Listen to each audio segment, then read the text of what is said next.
चले वो 100 रुपये। 100 रुपये। हाँ। कहाँ से जा रहे तुम? जज जा रहे जज जा रहे हैं सभी रोज आए को? डेली डेली हमारा क्या तरकारी गाड़ी फिक्स आती जाती है। सभी आने को बाद 100 रुपये लेते हैं। 100 रुपये। क्या 100 रुपये तरकारी चीटी गिटी क्या देते क्या? नहीं कुछ भी नहीं। कुछ नहीं। हाँ 1 मिनट आओ ऐसे पूछो किधर? यहाँ से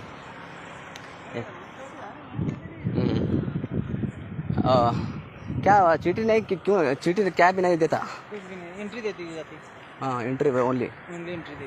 हाँ 100 रुपये लेते। हाँ। हमारे क्या आने जाने का डेली रहता है। 100 रुपये एंट्री देना। हाँ 100 रुपये लेते। 100 रुपये, दूसरा कुछ नहीं है। 1 मिनट आओ आओ।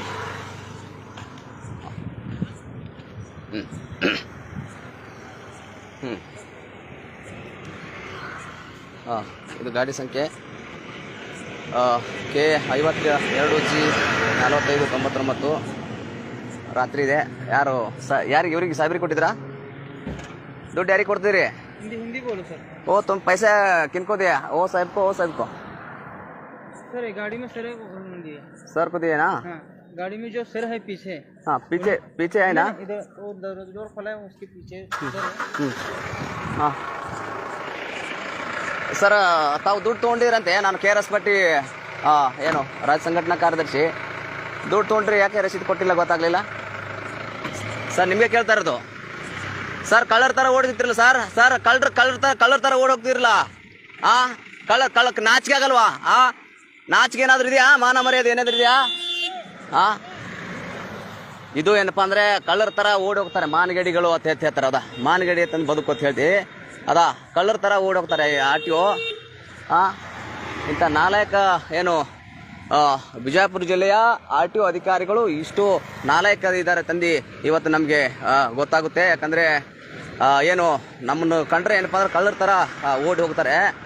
ಏನು ಇಂಥ ಹೇಸಿಗೆ ಬದುಕನ್ನು ನಡೆಸುವಂಥ ಅಧಿಕಾರಿಗಳು ಇಲ್ಲಿದ್ದಾರೆ. ನಾನು ಯಾಕೆ ಇವತ್ತಿಗೆ ಇಲ್ಲಿ ಸ್ಪಾಟಿಗೆ ಬಂದಿನಂದರೆ ಏನು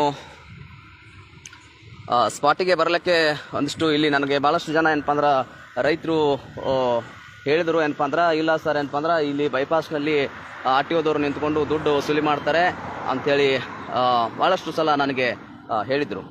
ಹೀಗಾಗಿ ಏನಪ್ಪ ಅಂದ್ರೆ ನಾನು ಸ್ಪಾಟ್ ಚೆಕ್ ಮಾಡಬೇಕು ಅಂತ ಬಂದೆ. ಕಳೆದ ನಾನು ಈ ಮುಂಚೆನೂ ಬಂದಿದ್ದೆ. ಈ ಮುಂಚೆನೂ ನಾನು ಇಲ್ಲಿ 2-3 ಸಲ ತಿರುಗಾಡಿದ್ದೆ. ಆವಾಗ ಅವರು ಇರಲಿಲ್ಲ. ಇವತ್ತು ಬಂದಿದ್ದೆ.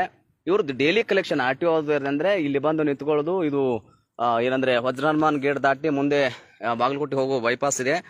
ಈ ಬೈಪಾಸ್ನಲ್ಲಿ ಇಲ್ಲಿ ನಿಂತ್ಕೊಳ್ತಾರೆ ಸರಿಸುಮಾರು ಏನು 7:30 ಗಂಟೆಯಿಂದ ಸರಿಸುಮಾರು ಏನಪ್ಪ ಅಂದರೆ ಇವರು 9 ಗಂಟೆ ತನಕನೂ 9-10 ಗಂಟೆ ತನಕ ನಿಂತ್ಕೊಂಡು ಬರೋ ಎಲ್ಲ ಗಾಡಿ ಕಡೆಯಿಂದ 100 ರೂಪಾಯಿ ಭಿಕ್ಷೆನ ಇಸ್ಕೊಳ್ತಾರೆ.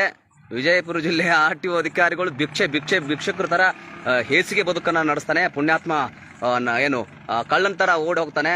ಆ ದುಡ್ಡು ಇಸ್ಕೊಳ್ಳೋಕ್ಕೆ ಹಿಂದೊಬ್ಬನು ಕುಂತ್ಕೊಂಡಿದ್ದಾನೆ. ಏನು ಲೈವಲ್ಲಿ ಇವತ್ತು ಏನಪ್ಪ ಅಂದರೆ ಆತನ ಓಡಿ ಹೋಗೋದನ್ನು ನಿಮಗೆ ನಾನು ನೇರವಾಗಿ ತೋರಿಸಿದ್ದೀನಿ. ಇದು ಏನು ವಿಜಯಪುರ ಜಿಲ್ಲೆಯ RTO ಅಧಿಕಾರಿಗಳು ಏನಪ್ಪ ಅಂದ್ರೆ ಇರ್ತಕ್ಕಂಥ ವ್ಯವಸ್ಥೆ. ಇಂಥ ಹೇಸಿಗೆ ಬದುಕನ್ನು ನಡೆಸೋದಕ್ಕಿಂತ, ಇಂಥ ಮಾನಗೇಡಿ ಬದುಕನ್ನು ನಡೆಸೋದಕ್ಕಿಂತ ಏನು ಸಂಬಳ ಕೊಡ್ತೈತಿ ಸಗಣಿ ತಿನ್ನೋ ಕೆಲಸ ಏನಪ್ಪ ಅಂದ್ರೆ ಬಂದ್ ಮಾಡ್ರಿ. ಏನು ಇಂಥ ಸಗಣಿ ತಿನ್ನೋದು ಏನಪ್ಪ ಅಂದ್ರೆ ಒಳ್ಳೇದಲ್ಲ. ಏನು ನಿಯತ್ತಿನಿಂದ ಪ್ರಾಮಾಣಿಕವಾಗಿ ದುಡ್ಡು ತಿನ್ನೋದನ್ನು ಮಾಡಬೇಕೇ ಹೊರತಾಗಿ ಇಂಥ ಹೇಸಿಗೆ ಬದುಕನ್ನು ನಡೆಸಬಾರ್ದು. ಏನು RTO ಅಧಿಕಾರಿಗಳು ಏನು ಭಿಕ್ಷುಕರ ಥರ ಇಲ್ಲಿ ನಿಂತ್ಕೊಂಡಿದ್ರು. ನಾನು ಪ್ರಶ್ನೆ ಮಾಡಿದೆ. 100 ರೂಪಾಯಿನ ಡ್ರೈವರ್ಗೂ ಕೇಳಿದೆ. ಹೌದು ಸರ್ ಕೊಟ್ಟಿನಿ ಸರ್ ತಂದ. ಅವ್ನು ಕರ್ಕೊಂಡು ಹೋಗಿ ಕೇಳಿದ್ರೆ ಇವರು ಏನು ಕಳ್ಳರ ಥರ ಓಡಿ ಹೋಗ್ತಾರೆ. ಇಂಥ ಒಂದು ಪರಿಸ್ಥಿತಿಯಲ್ಲಿ ಏನಪ್ಪ ಅಂದ್ರೆ ನಮ್ಮ ವಿಜಯಪುರ ಜಿಲ್ಲೆ ಏನು RTO ಅಧಿಕಾರಿಗಳಿದ್ದಾರೆ. ಹೌದಾ, ಸೆಗಣ ತಿನ್ನೋ ಕೆಲಸವನ್ನು ಮಾಡ್ತಾರೆ. ಹೌದಾ, ಆ ಥರ ಏನಪ್ಪ ಅಂದ್ರೆ ಒಂದು 5-6 ಜನ ಹಿಂದೆ ತುಂಬ್ಕೊಂಬಂದಿದ್ದಾನೆ. ಬಿಂಡ್ರಸ್ ಮೈ ಇದ್ದಾನೆ, ಅವ್ನ ಕಡೆ ದುಡ್ಡು ಎಲ್ಲ ಕಲೆಕ್ಷನ್ ಕೊಡ್ತಾರೆ. ಹೌದಾ, ಇದೇ ವಿಡಿಯೋನ ಇಟ್ಕೊಂಡು ನಾವು ಏನಪ್ಪ ಅಂದ್ರೆ ಹೌದಾ ಲೋಕಾಯುಕ್ತಿಗೆ ದೂರನ್ನು ಸಲ್ಲಿಸಬೇಕು. ಯಾಕಂದರೆ ಇವರು ಭಾಳಷ್ಟು ಏನಪ್ಪ ಅಂದ್ರೆ ಆತನ ಮುಖ ಚೇರೆ ಚೆನ್ನಾಗಿ ಗೊತ್ತಿದೆ ಅಧಿಕಾರಿದು. ಹೌದಾ, ಪುಣ್ಯಾತ್ಮ ಏನಪ್ಪ ಅಂದ್ರೆ ಓಡಿ ಹೋಗುತ್ತಾನೆ. ಹೌದಾ, ಕಳ್ಳನ ಥರ ಓಡಿ ಹೋದ ಇನ್ನೇಗೆ ನಿಮಗೆ ನಾನು ತೋರಿಸಿದ್ದೀನಿ. ಅದಕ್ಕೆ ನಾನು ಅವ್ರಿಗೆ ಹೋಗಿದೆ ಏನಪ್ಪ ಅಂದ್ರೆ ಕಳ್ಳ ಅಂತಂದು. ಯಾಕಂದರೆ ಹಂಗಾಗಿ ಓಡಿ ಹೋಗಿದ್ರು. ಹೌದಾ, 7-8 ಜನ ಇದ್ದಾರೆ. ಹೌದಾ, ಅದಕ್ಕೆ ಹೇಳಿದ್ರು ಪ್ರಾಮಾಣಿಕವಾಗಿ ಕರ್ನಾಟಕ ರಾಷ್ಟ್ರ ಸಮಿತಿ ಪಕ್ಷದವರು. ಕರ್ನಾಟಕ ರಾಷ್ಟ್ರ ಸಮಿತಿ ಪಕ್ಷ ಅಂದರೆ ಏನಂದರೆ ಒಬ್ಬ ಸೈನಿಕ, ಅದು ಇಷ್ಟೊಂದು ಕತ್ತಲಲ್ಲಿ ನಿಂತಾರವರು. ನಾನು ಏನಪ್ಪ ಬಂದಿದ್ದೀನಿ. ಹೌದಾ, ಕಳ್ಳನ ಥರ ಏನಪ್ಪ ಅಂದರೆ ಅವರು ಓಡಿ ಹೋದರು. ಮತ್ತು ಇದು ಮಾನಗೇಡಿನ ಬದುಕು. ಇಂಥ ಬದುಕನ್ನು ಸಾಗಿಸಬಾರದು ಅಂತ ಹೇಳಿ ನಾನು ಹೇಳ್ತೀನಿ. ಯಾಕಂದ್ರೆ ಜನರ ಕಡೆ ದುಡ್ಡು ವಸೂಲಿ ಮಾಡ್ಕೊಳ್ಬಾರ್ದು. ಇದು ಸ್ಪಾಟನ್ನು ನಿಮಗೆ ತೋರಿಸ್ತೀನಿ. ಇಲ್ಲಿ ಫ್ಲೈಓವರ್ ಇದೆ. ಈ ಫ್ಲೈಓವರ್ಗಿಂದ ಬರುವಂಥ ಟಾರ್ಗೆಟು ಏನಪ್ಪ ಅಂದ್ರೆ ಅದರ್ ಸ್ಟೇಟ್ ಒಟ್ಟ ಅವ್ರಿಗೆ ಹೊರ ರಾಜ್ಯಗಳಿಂದ ಬರ್ತಕ್ಕಂಥ ಗಾಡಿಗಳಿಗೆ ಫಿಕ್ಸ್ ಅವರು ತಗೊಳ್ತಾರೆ. ನಾನು ಫಿಕ್ಸ್ ಇಲ್ಲಿ ಬರ್ತೀನಿ, ಫಿಕ್ಸ್ ತಗೋತಾರೆ.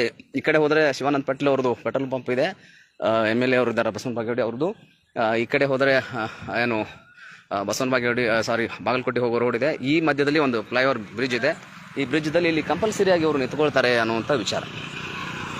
ಇದು ಇಂಥ ಕಳ್ಳತನದ ವ್ಯವಹಾರಗಳನ್ನು ಇವರು ಮಾಡ್ತಿದ್ದಾರೆ. ಇದು ಒಂದಿಷ್ಟು ನಾಚಿಕೆಗೇಡಿನ ಬದುಕು. ಇಂಥದನ್ನು ಮಾಡಬೇಡ್ರಿ. ಪ್ರಾಮಾಣಿಕವಾಗಿ ನಿಮ್ಗೆ ಸಂಬಳ ಬರ್ತೈತಿ, ಅದರಾಗ ನೀವು ದಯವಿಟ್ಟು ಏನಪ್ಪ ಅಂದ್ರೆ ಒಳ್ಳೆ ಕೆಲಸಗಳನ್ನು ಮಾಡಿರಿ. ಇದು ನಾಚಿಕೆಗೇಡಿನ ಬದುಕು ಅಂತಂದು ನಾನು ಅವ್ರಿಗೆ ಹೇಳ್ತಾ, ಇದನ್ನು ನಾವು RTO ಅಧಿಕಾರಿಗಳ ಇವತ್ತು ಹಗರಣವನ್ನು ಹೊರಗಡೆ ಬಂದಿದೆ. ಇಂಥ ಬಹುತೇಕ ಎಲ್ಲ ಅವರೇ ಇದ್ದಾರೆ RTO ಅಧಿಕಾರಿಗಳು. ಹೀಗಾಗಿ ಇವತ್ತು ಲೈವಲ್ಲಿ ಅವ್ರು ಸಿಕ್ಕಿದ್ರು, ಅದಕ್ಕೆ ಲೈವಲ್ಲಿ ನಾನು ಸಿಕ್ಕಿದ್ರು. ಈಗ ಅದಕ್ಕೆ ನಾನು ಅದಕ್ಕೆ ತೋರಿಸಿದೆ. ಬಂಧುಗಳೇನಪ್ಪ ಅಂದ್ರೆ ಇದು ಮುಂದಿನ ದಿನಮಾನಗಳಲ್ಲಿ ಕರ್ನಾಟಕ ರಾಷ್ಟ್ರ ಸಮಿತಿ ಪಕ್ಷ ಭಾಳ ಗಂಭೀರವಾಗಿ ಹೋರಾಟವನ್ನು ಮಾಡುತ್ತೆ. ಹೌದಾ, ಅದಷ್ಟೇ ಕತ್ಲಿರಲಿ ಏನೇ ಇರಲಿ, ಹೌದಾ, ನಾವು ಯಾವುದಕ್ಕೂ ಏನು ಅಂಜೋದಿಲ್ಲ. ಹೌದಾ, ನಾವು ಅಂಜಲಾರಕ್ಕೆ ಅದಕ್ಕೆ ಏಕಾಂಗಿಯಾಗಿ ಒಬ್ಬನೇ ಏನಪ್ಪ ಅಂದ್ರೆ ಇಲ್ಲಿ ಬಂದಿದ್ದು. ಯಾಕಂದ್ರೆ ಅವ್ರು ನೋಡ್ಬೇಕಂತೇಳಿ. ಕಳ್ಳತನ ಮಾಡೋನಿಗೆ ಭಯ ಇರ್ತೈತಿ, ಕಳ್ಳತನ ಮಾಡೋರು ಮಾತ್ರ ಈ ಥರ ಓಡಿ ಹೋಗ್ತಾರೆ. ಹೌದಾ, ಹೀಗಾಗಿ ಬಂಧುಗಳೇನಪ್ಪ ಅಂದ್ರೆ ನಾನು ಮತ್ತೆ ಮುಂದಿನ ಲೈವ್ನೊಂದಿಗೆ ತಮಗೆ ಭೇಟಿ ಆಗ್ತೀನಿ. ಎಲ್ಲರಿಗೂ ಒಳ್ಳೆಯದಾಗಲಿ. ಶರಣಾರ್ಥಿ. ಎಲ್ಲರಿಗೂ ಶುಭರಾತ್ರಿ. ಸಮಯ 9 ಗಂಟೆ ಆಗಿದೆ. 9 ಗಂಟೆಯಲ್ಲಿ ಕಳ್ಳ ವ್ಯವಹಾರಗಳನ್ನು ಮಾಡ್ತಿದ್ದಾರೆ. ಹೀಗಾಗಿ ನಾನು ಲೈವ್ಗೆ ಬಂದೆ. ಯಾಕಂದರೆ ಜನ ಫೋನ್ ಹಚ್ಚಿ ನನಗೆ ಹೇಳಿದ್ರು, ಸಾಕಷ್ಟು ಜನ, ಸರ್ ಈ ಥರ ಎಲ್ಲ ಇದು ಈ ಥರ ಇದೆ, ಇಲ್ಲಿ ಸಾಕಷ್ಟು ಹಣ ವಸೂಲಿ ಮಾಡ್ತಾರೆ ಅಂಥೇಳಿ. RTO ಅಧಿಕಾರಿಗಳು ಮಾಡುವಂಥದ್ದು ಇದು ಅಂತಾರಲ್ಲ, ಭಾಳ ವರ್ಸ್ಟ್ ಕೆಲಸ. ವಿಜಯಪುರ ಜಿಲ್ಲೆಯ ಯಾರು ಮೊನ್ನೆ ಶಕ್ತಿಕುಮಾರ್ ಅವರು ಒಂದಿಷ್ಟು ಮೊನ್ನೆ ಅವ್ರ ಹಗರಣಗಳನ್ನು ತೆಗೆದಿದ್ರು. ಹಾಗಾಗಿ ಇವತ್ತು ಏನಪ್ಪ ಅಂದ್ರೆ ನಾನು ಬಂದೆ. ಇದು ಮತ್ತೆ ಕಳ್ಳರ ಥರ ಓಡಿ ಹೋದರು. ಇದು ನಾಚಿಕೆಗೇಡಿನ ಬದುಕು ತನ್ಕಂದೆ ಹೇಳ್ತಾ ಮತ್ತೆ ನಾನು ಮುಂದೆ ಲೈವ್ ವಿಡಿಯೋ ತಮ್ಮ ಭೇಟಿ ಆಗ್ತೀನಿ. ಎಲ್ಲರಿಗೂ ಶರಣಾರ್ಥಿ. ಒಳ್ಳೆಯದಾಗಲಿ. ಶುಭರಾತ್ರಿ.